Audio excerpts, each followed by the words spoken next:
in 1979, we had a MacArthur Memorial Week, and we put together exhibit material, the statue, and the MacArthur Memorial in Norfolk was a key player in that process. James is the current archivist of the MacArthur Memorial in Norfolk, and he's here to make the next and the initial national presentation at this conference. MacArthur Museum worked closely with us for the initial MacArthur project, as I mentioned, in June '79. James is also the curator of manuscripts and caretaker of over 1 million documents, 100,000 photographs.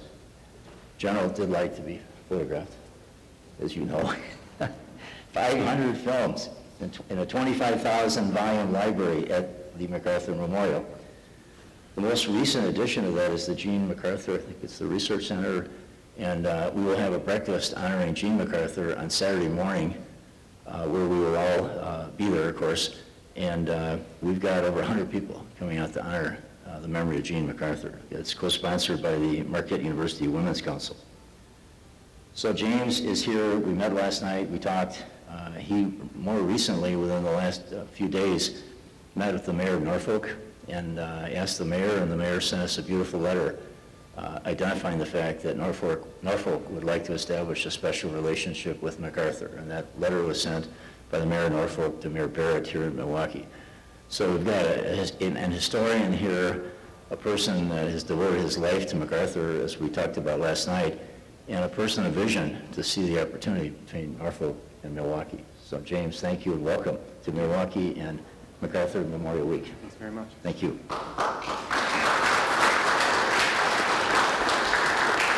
Thanks, y'all. Thanks for having me. I really do appreciate being here. Like Charles said, past 20 years, I've been working at the MacArthur Memorial as the historian there, and that's given me the opportunity to dig through not only the papers of Douglas MacArthur, but 18 of his generals and thousands of smaller collections, and that goes anywhere from somebody in the Civil War, Spanish-American War, dealing with the father's career, as well as World War I, World War II, occupation of Japan, Korean War as well. If you don't know what the MacArthur Memorial is, it's a 3-building complex. Douglas MacArthur and his wife are buried there. In 1951, when MacArthur was fired by Truman, he was making the tour of the United States. And Milwaukee offered him a parade and offered him a speech to give. Norfolk said, why don't you come dedicate a park to your mom? So that's why it's in Norfolk. And next time I'd just say, when you have a big opportunity, have the general come and dedicate a park to someone he's related to, rather than just give a speech or have a parade for him. I think MacArthur realizes probably close to saying he's going to get to a presidential library, having this place in Norfolk. He's buried there. There's a 9-gallery museum that surrounds him with all the memorabilia that he collected throughout his life, and then an archives with all of his papers there for people to come open to do research throughout the years. Now, MacArthur does generate a lot of different sentiments, and for many times over the years I have had to tell people to stop yelling at me because my name is not Douglas MacArthur. But as well, it's a lot of people. I work at the MacArthur Memorial. Well, what hospital is that? So that kind of shows you what people might not and might not know. But here in Milwaukee, we're having a whole week dedicated to trying to understand General MacArthur. It's a very fitting place to have it, as we heard earlier about Arthur MacArthur, being from Milwaukee, the 24th Wisconsin, Perryville, Chickamauga, Chattanooga, Missionary Ridge, Kennesaw Mountain, Battle of Franklin, one of the most distinguished regiments within the Union Army. Arthur MacArthur was all part of that. Arthur MacArthur Jr. died here. He was addressing his old Civil War regiment, had a heart attack, and dropped dead right on the stage during the address. And one of his best friends, a guy named E.B. Parsons, he freaked out so bad he had a heart attack and almost dropped right on top of Arthur MacArthur during this. So it's very fitting that Milwaukee has this whole week. And as Charles said, it's something that the mayor picked up on in Norfolk and really wanted to be a part of. And he did write this proclamation. Said, on behalf of the city of Norfolk, home of MacArthur Memorial, final resting place for General of the Army Douglas MacArthur and his wife Jean, I'm pleased to extend our support for the MacArthur Memorial Week. General MacArthur called Milwaukee his home and chose Norfolk as the city he wanted to be buried with, our cities share a mutual bond in trying to perpetuate that legacy of Douglas MacArthur. It's now 50 years since the passing of Douglas MacArthur, and as the protector of Australia, the liberator of the Philippines, conqueror and steward of Japan, and defender of South Korea, he's remembered as one of America's greatest soldier statesmen, and his legacy continues to live around the world. It's great pride that the city of Norfolk joins with the city of Milwaukee in honoring Douglas MacArthur, and also trying to figure out who this guy was, trying to get into his legacy. A 52-year career. There's over 187 books about Douglas MacArthur. During his lifetime, there were bridges, schools, airports, roads, parks, all named after him. Stamps, dolls, plates, mugs, magazine covers, they all bore the image of Douglas MacArthur. I think the General MacArthur Pine, which was dedicated in World War II, just got hit by lightning a couple of years ago. Everything throughout because of the General. All these things named for him throughout his career because of the accolades, because of what he was doing for America. There's statues in Tokyo and Atsugi in Japan, Incheon, South Korea, Leyte, Manila, Intramuros, Corregidor. There's also statues in Los Angeles, West Point, Brownsville, Texas, Norfolk, Virginia, and Milwaukee. And I think that's more than Elvis and the Beatles combined. He was the first captain of the Corps of Cadets, highest grade point average ever at West Point since Robert E. Lee, youngest brigadier general of World War I, youngest superintendent of West Point ever, youngest chief of staff of the United States Army. Like I said, protector of Australia, liberator of the Philippines, defender of South Korea. He's the most decorated American ever. Not with American decorations, but with American as well as foreign. He is the most decorated man. But yet, somehow, he's remembered with a bitter taste that most people only reserve for maybe Benedict Arnold. Now, how did that come to be? Mostly it's Truman-MacArthur feud, being fired in 1951, not for insubordination, but failure to go with policy of the United States. It's also Bonus March in 1932, as well as what you read, what you see in movies, what comes across is the guy had a very big ego. And that's what they talk about mostly, about Douglas MacArthur. They call him a flawed genius. They call him a man who confused his own ideals with those of America. So you've got this dichotomy of MacArthur. You've got this whole page of accolades, but then you've got this whole page of another side of the general and what people remember about him. And that's what I say, the dichotomy. But that only enhances the story of Douglas MacArthur. It makes the study of him very interesting. It makes this week very interesting to me to see what's going to come out about General MacArthur throughout all these symposia and meetings and different statements that are going to be made by everyone. Now, there's almost two sides to every story. And what I mean about the dichotomy of Douglas MacArthur. In World War I, General Pershing put on his efficiency report, this officer has a very high belief in his own abilities. But yet he also calls MacArthur his greatest battlefield commander. Two sides. You know, you kind of look at him and you're like, but then you recognize what's going on. Red Blake, he was the coach of West Point football for many years. He said, it ain't bragging if you back it up. And he also said you kind of look at MacArthur in the sense of the guy who catches a kickoff, runs for a touchdown. He goes over to the coach after the touchdown's been made. Say, hey, coach, what'd you think? And the coach is like, well, you jigged when you should have jagged, and you held the ball over here when you should have held the ball over here. And the guy would say, yeah, but how's that for distance? And that's the way you look at MacArthur, really. Now, Red Blake also said that MacArthur was a storyteller. He had a lot of stories to tell, things that he had done throughout his life. And that is the legacy that we're kind of dealing with now this year. 50 years since he's been gone. Now his first memories are in a covered wagon going across the plains with an army group from one outpost in New Mexico to another. When he dies, they're launching rockets into outer space. This guy lives through a complete paradigm shift in world history, constantly having to adapt, going from the single-shot rifle to the end of his life where we're launching missile batteries. It's a long gap to move between. I mean, think about it. 4 years before he's born, Custer gets his at Little Bighorn.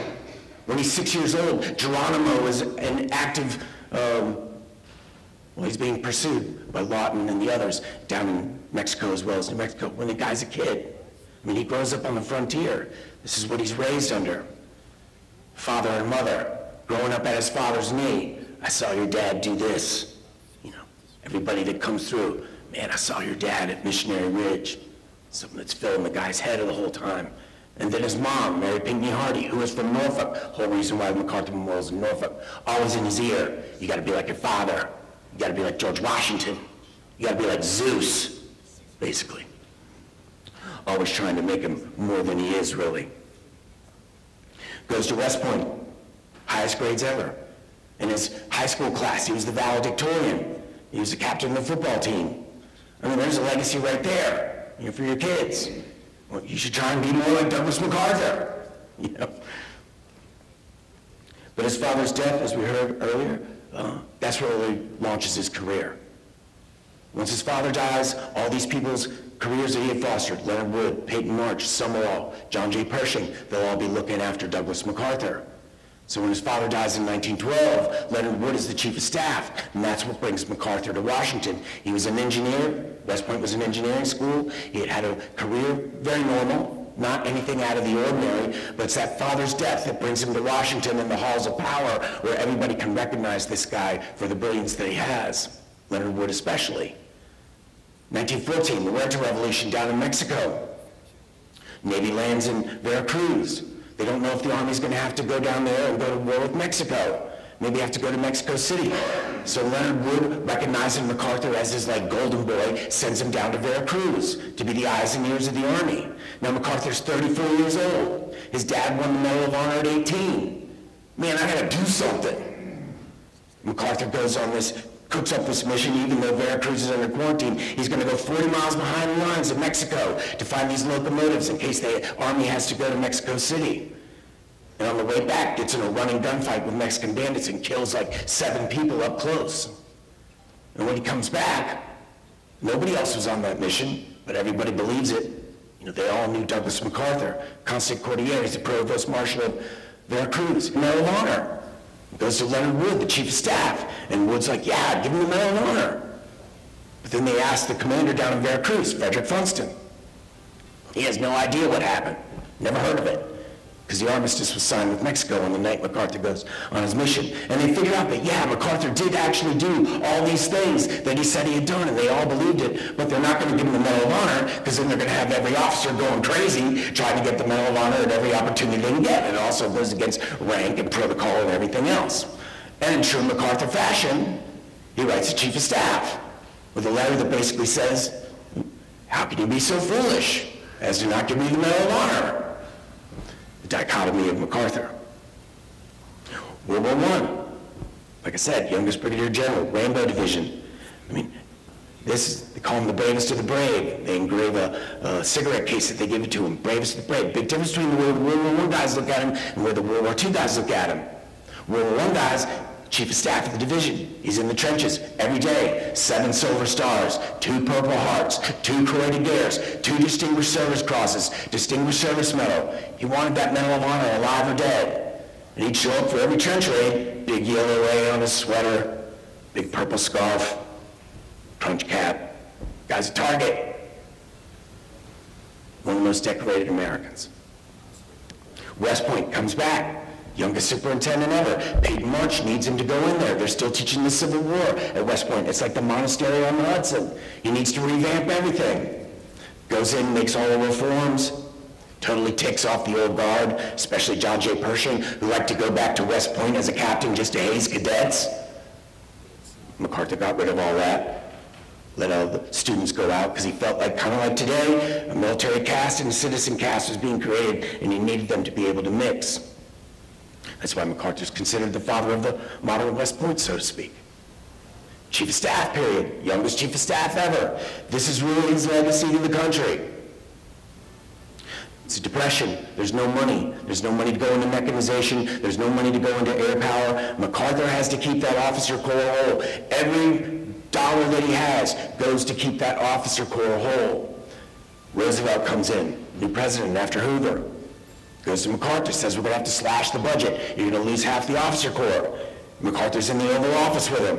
Okay, well, that next word, that last breath out of that boy's mouth is going to be Roosevelt, not MacArthur. I resign. Roosevelt, you get back here, I'm the president. You can't talk to me like that. MacArthur comes back in. It's okay, get together with Congress, we'll work it out. Saves the officer corps. And that's why I say this is his legacy to the country. That's the officer corps that trains the Army, that wins World War II. I mean, he understood you don't have money, you can't pay for certain things, you got to keep things the way they are.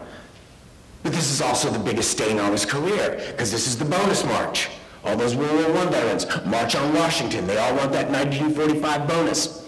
6 months go by, Congress adjourns, nothing's given to them. Half of them go home, half of them stay there. Hoover calls out the police to get them out of downtown proper.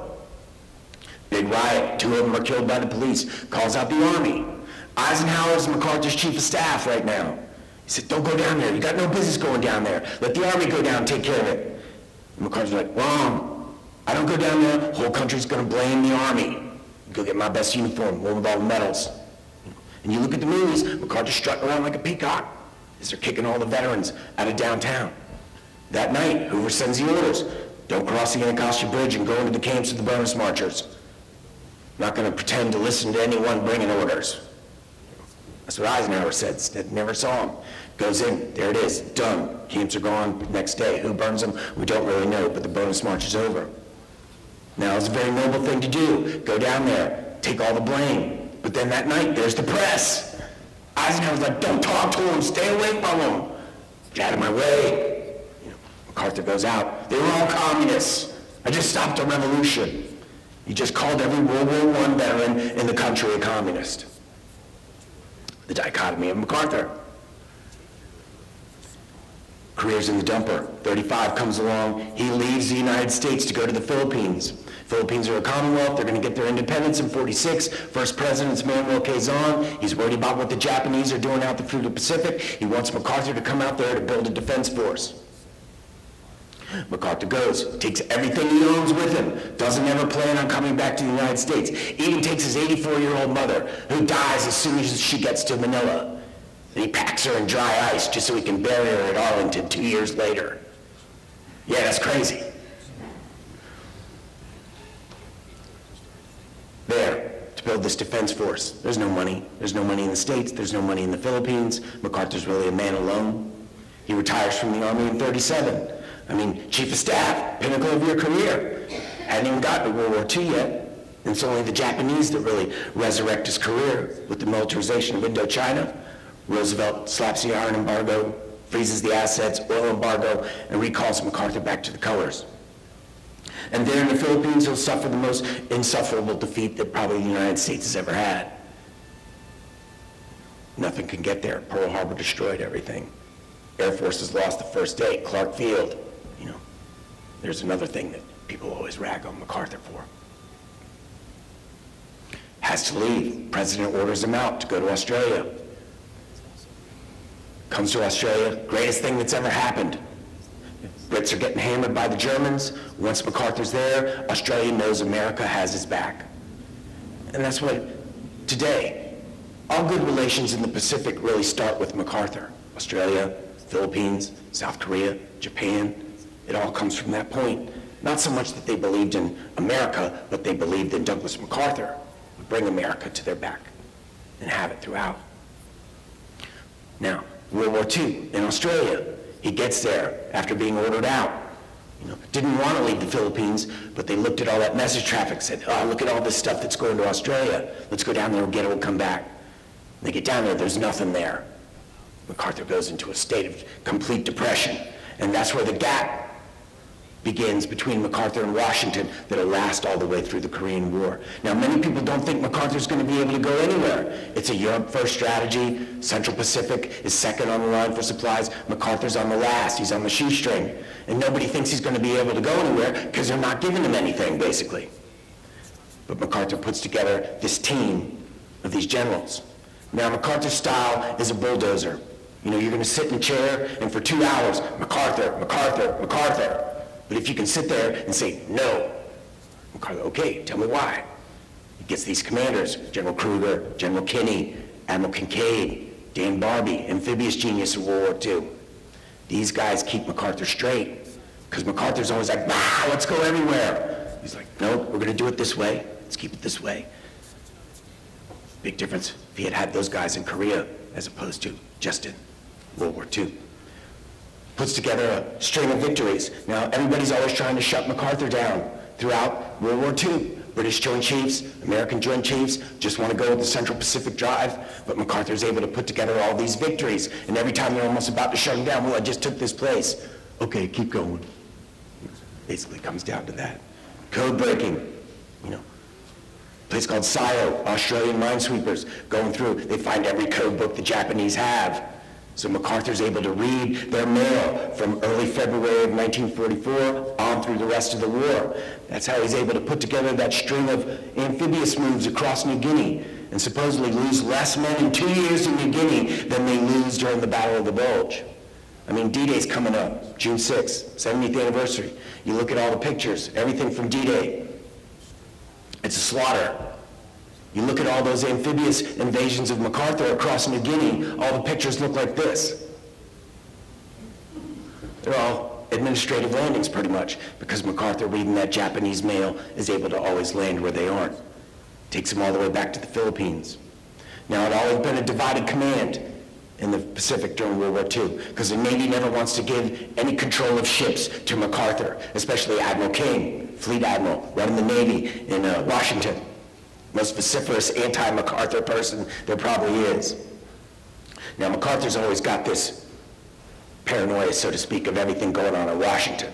You know, and it's funny because a guy named Michael Schauer wrote a book a number of years ago, and one whole chapter is about MacArthur's paranoia.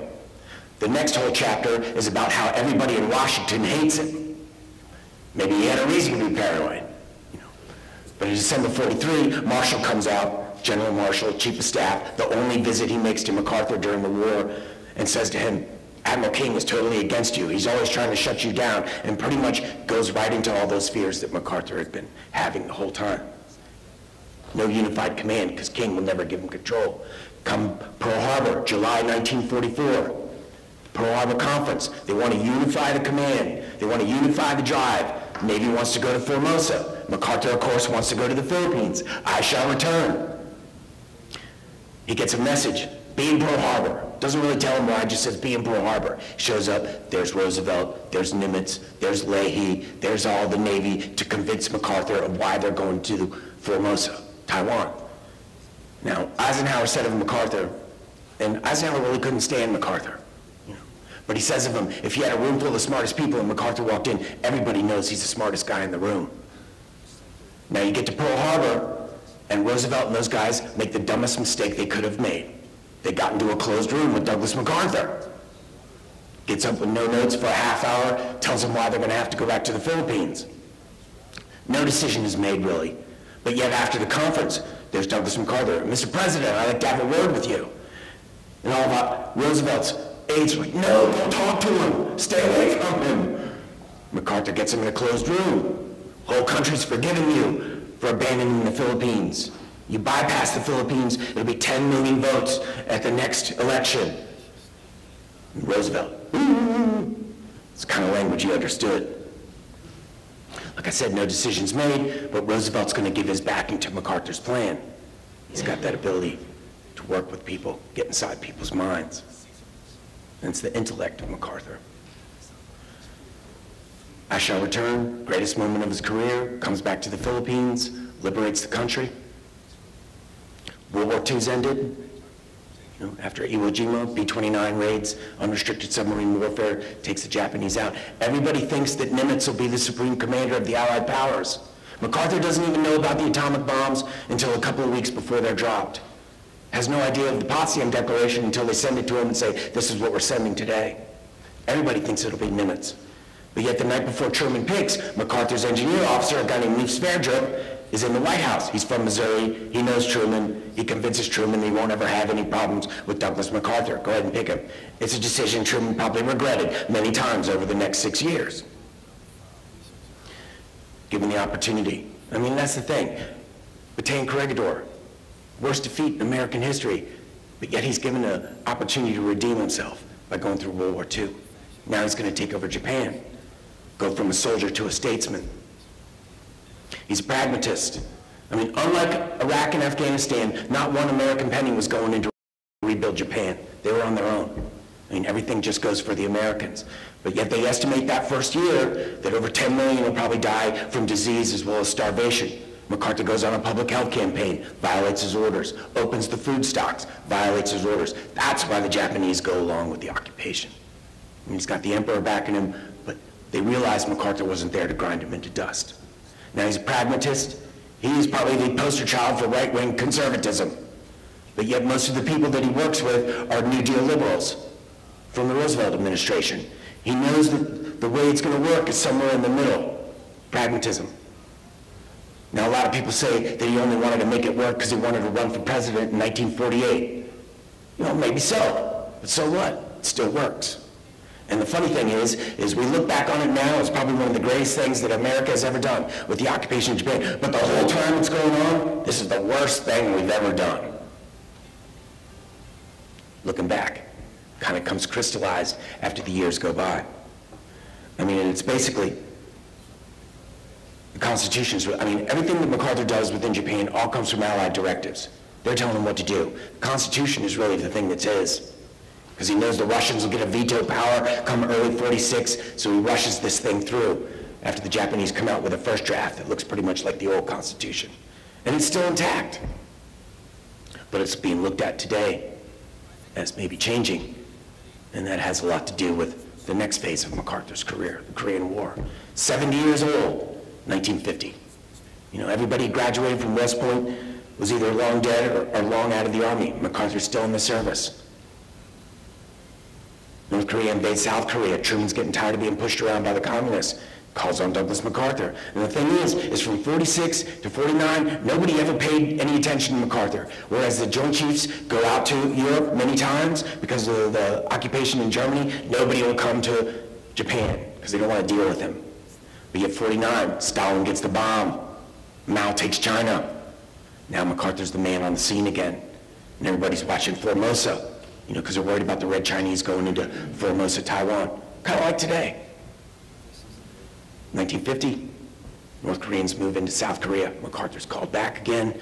Need you to take care of this. Truman calls him out. Incheon victory. We were getting creamed. Every North Koreans pushed down to that Pusan perimeter. Walton Walker's holding on the death grip. And MacArthur cooks up that amphibious operation to go around. I mean, that first day he's on over in Korea. He's sitting there at the Han River as the right below Seoul as the whole North Korean or South Korean army is retreating right behind him, right by him.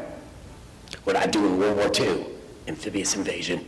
And we know that because that night when he gets back to Tokyo, he gives the 1st Cavalry Division Operation Blue Heart's invasion of Incheon. After a while goes by, knows the army can't do it, needs Marines, gets the Marines to do it. Not telling anybody what's going on in Washington. Come early August, hey, you planning an amphibious invasion out there? Yeah, that's exactly what I'm doing. JCS freaks out, you know. Soon they fly to Tokyo to try and talk him in to go somewhere lower. J. Lawton Collins, Army Chief of Staff, Forrest Sherman, Navy, CNO, and they do that same thing Roosevelt did in World War II. They get into a closed room with Douglas MacArthur. And he convinces them all of why they're going to need to go into Incheon. And at the end of the meeting, there's Forrest Sherman, the Navy guy, a great voice and a great cause. And they get on that plane to go back to Washington. Man, what have we just agreed to? You know, MacArthur's got that ability while he's right in front of you. Incheon invasion goes off, greatest thing that ever happened. 2 weeks, the whole fortunes of the war are reversed. 8th Army breaks out of Pusan, hammer against the anvil. Also the worst thing that could have happened, because after that, nobody's going to tell MacArthur anything. You know, everybody, he was the only one that believed in Incheon. They all went along with it just because he was the main guy behind it. Across the border, UN resolution, unite the country. MacArthur's a rollback kind of guy. You know, goes north, Chinese. You cross that parallel, we're coming in. Everybody ignores it. CIA, MI6, G2. MacArthur ignores it. And that's where the disaster really comes, the tragic ending of his career. Because once the Chinese come in, 400,000, November 1950, Then the whole press goes crazy on him, scapegoat. You know, everybody could have stopped him, but they didn't. And then unlike in World War II, MacArthur goes to the press himself. And that's where the end comes, because then Truman slaps a gag order on him.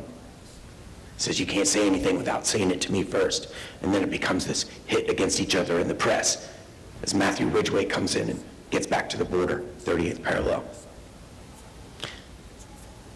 Right as Ridgway regains the border, Truman sends MacArthur a directive, says, I'm gonna try and get the Chinese to the table. Don't say anything. Next day, MacArthur comes out with a press release to the Chinese generals. I've destroyed you in the field. Surrender now or face destruction. There goes Truman's peace feeler. And that's where the end comes for Douglas MacArthur, because he knows he's got to get rid of him at that point. Going to fire him.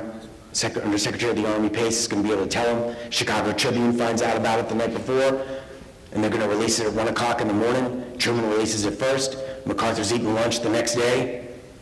Over the radio, Douglas MacArthur's been relieved of his commands. As he said, no laundry woman was ever dismissed with less class. MacArthur comes home to complete a claim. They're honoring the hero of World War II. He hadn't been back to the United States in 14 years.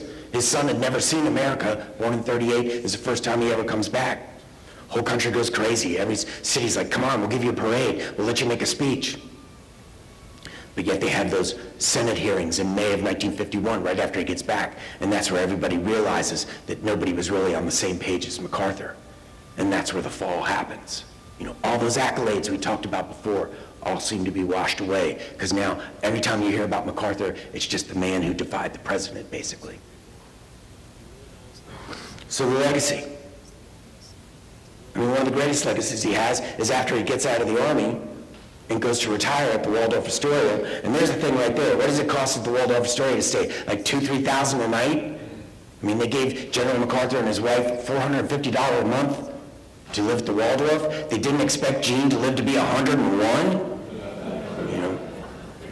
And MacArthur becomes like this man in the ivory tower. Everybody comes to visit him and try and talk and get some gleanings at him. People are saying, you got to speak out. You got to say what's going on. You got to say how you feel. And MacArthur would always say, no, I'm out of the game. If I speak now, it just adds confusion to everything. It's a lesson that many of our politicians should learn. So the legacy, what does he leave? I mean, MacArthur warned about a lot of things in all those speeches, thousands of statements. He warned about the overburden of taxation. Well, that's come to be. He warned about losing industry, which is really the basis of our freedom. Well, that's come to be. Warned about all these things, the moral decay of the United States. I mean, main thing about MacArthur, he is a Christian soldier. I mean, he tried to Christianize all of Japan during his time, and every statement or every speech that he makes, that's all he talks about. When we were building the new visitor center at the MacArthur Memorial, they said, what kind of artwork should we put out? What do you think MacArthur would want? Cross and a flag. Well, that's not going to happen. That's the kind of guy he was. So the legacy, yeah, we can look at this career, all these accolades, you know, everything that he left to us, try to learn from. There's also that other side of MacArthur, which we'll explore here. But the greatest legacy of MacArthur really is, he's so relevant today just because of the way the Pacific was left in 1951. Because really it hasn't changed, has it? And remember what I said about the Japanese never changing their constitution. Well, now they're looking at changing their constitution because of the actions of China as well as North Korea, because they're very worried. And these are the things that MacArthur warned against when he was fired. Truman was right. You know, South Korea is a free and independent country. We defended it. World War III didn't happen. Soviets didn't invade Europe. Truman's the guy we always want to be right. But MacArthur hasn't been proven wrong yet.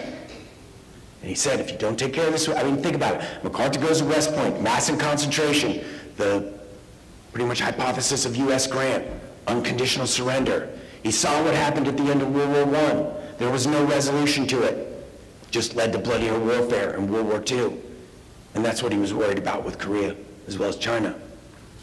Don't take care of us now, you're going to have to deal with it in the next generation. Well, here we are, 60 years later. Sword of Damocles, which kind of hangs over all of us. Truman's the guy we want to be right. MacArthur's still there. That legacy hanging over us all the time. That's what we're here to explore. This is the guy that we're here to look at this week, and I look forward to every second of it. Thank you all.